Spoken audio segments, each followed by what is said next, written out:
guys, made some massive changes to my GX460. Sorry it's so windy. I'm in Dodge City, Kansas, and majority of Kansas has been really quite windy. Microphone I'm using has that little like furry thing on it, so hopefully that'll protect the wind a bit. But on May 20th, 2025, obviously, I got rear-ended.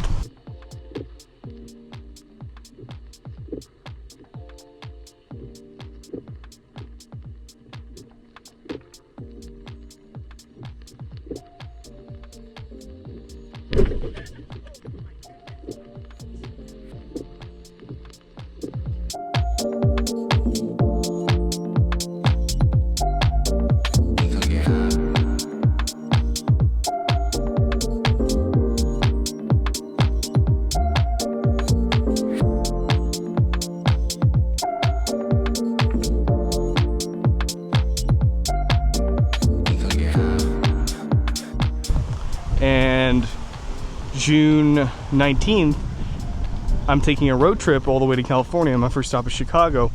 So on May 20th, I needed a new bumper ASAP. So that's the day I got rear-ended, and immediately I got the State Farm stuff started. Fortunately, the person who hit me also had State Farm as well, so that made process a little bit easier. And I wanted to upgrade my bumper to this Victory swing out bumper, which I thought was super cool. And if insurance was going to pay for it, might as well do it, right? So immediately that day, I bought it from Victory 4x4's website. I got the bumper, the swing out, the tire mount attachment, and the camera relocation kit. So all four of those items were about I think close to $4,000. For sure, I'll have to double check. I'll have to show you guys the order bill sheet. But yeah, ordered that. They manufactured it within 2 weeks, and then we sent it through. They sent it through R&L Carriers, which, in my opinion, was very incompetent, super disorganized. I think it's just a post-COVID thing. It was sitting at their warehouse for 5 days. I kept calling and saying, "Hey, when is it going to be delivered?" Because from the delivery site to the shop that I'm doing this in was only about 40 minutes in total distance, right? And obviously, I'm not first priority for R&L Carriers, but I don't know, it was sitting in their warehouse for at least 6 days. So there should have been some movement on it. I mean, and their call center is based in California. So kept calling them, "Hey, why isn't it delivered?" They said, "Oh, it blocked. Somebody blocked it." Like, what do you mean they blocked it? I don't know. Nobody gave an answer. And the person who left, who's in charge of that, is 3 hours ahead, so they already left for the day because they're based in California and the shipping center is based in Ohio. Eventually, we got it Friday. I think Friday the 13th, we got it. And then that Monday and Tuesday, my friend Jerry at his shop in Mason, Ohio, he put everything together, and it took me up until the 18th of June. 19th, I needed to leave, so everything was done in the nick of time.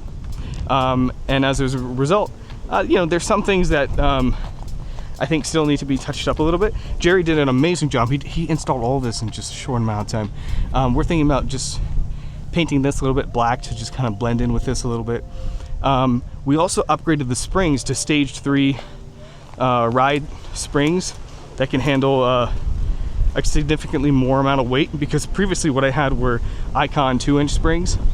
So you can see this car sits a little bit higher than before, despite having all the extra weight in the back. But unfortunately, because of that swing out on one side, I think there is a little bit of a lean towards that side. But I just put in the springs like 3 days ago. So I think the springs need to be settled a little bit. This swing out's pretty cool. What you do is you just have a latch down here. You swing that open.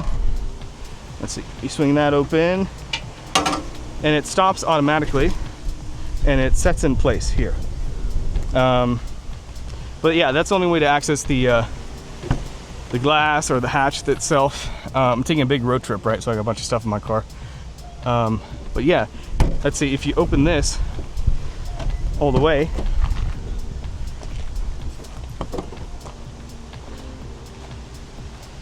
it doesn't really touch too much. I mean, not at all, right? And it does take some getting used to put all of this back together. But you can see the bumper is now integrated neatly within here. You can even use this as a jack point now. We put Baja Sport lights on here that only trigger with the reverse. Unfortunately, one thing I don't like is that the parking sensors are just frictioned in there. We need to do something to make them more secure. One of the parking sensors, that's where I got directly rear-ended, so one of those needs to be recalibrated. We would have had more time to do all of that if R&L had shipped the parts, you know, quicker. But it's okay. The car's still drivable. It's still fine. Spare tire is no longer there, obviously. So everything is all kind of just, what should we call it? Empty down there. So swinging this up to close this. Let's see.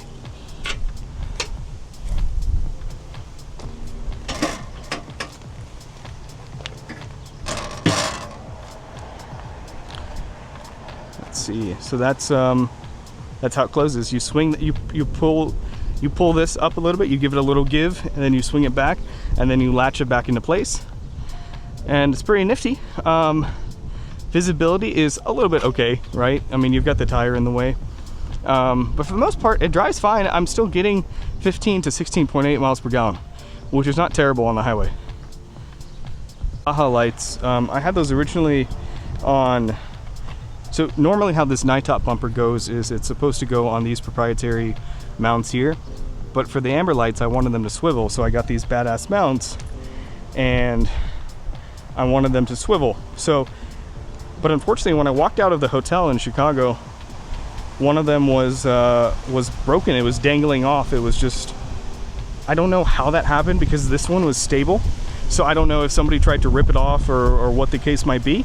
But I went to a shop in Chicago, and they just mounted these back on the original proprietary mounts, and they did a great job, and they helped me out in the nick of time. But yeah, I contacted Badass Mounts, and I said, I don't know if it's necessarily your guys' fault, but the problem was that this mount and these mounts don't talk to each other, right?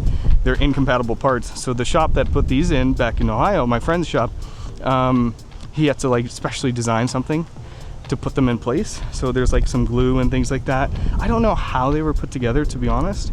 I don't know where this product starts, the Badass mounts start, and where his fabrication, you know, starts as well. So, but unfortunately, you know, the one I saw one of these dangling off.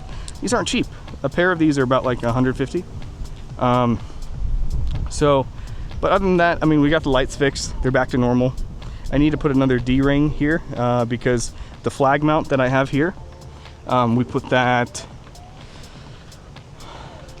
quick connect back here.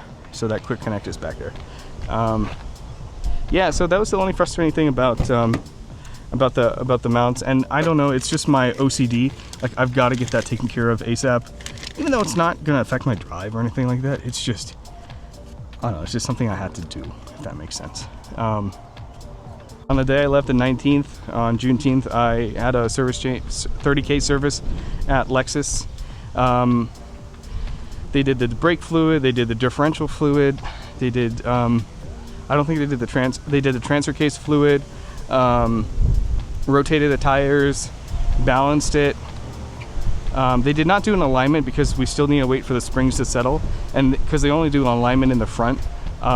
We just want to make sure that there wasn't anything being compromised when we do the alignment. So definitely let the springs settle for my road trip, and then I'll look into getting an alignment done.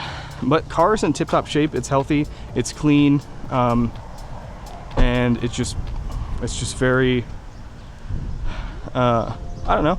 I'm glad it all kind of came together in the nick of time, and I'm just happy that it all worked out.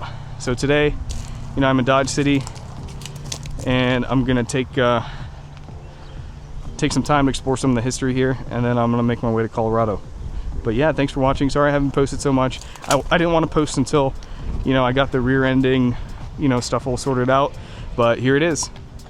You know, I think it looks pretty cool. It definitely looks like more built. I don't think I want to do a roof rack quite yet. I don't really have a use for that at the moment. But yeah, it's all great.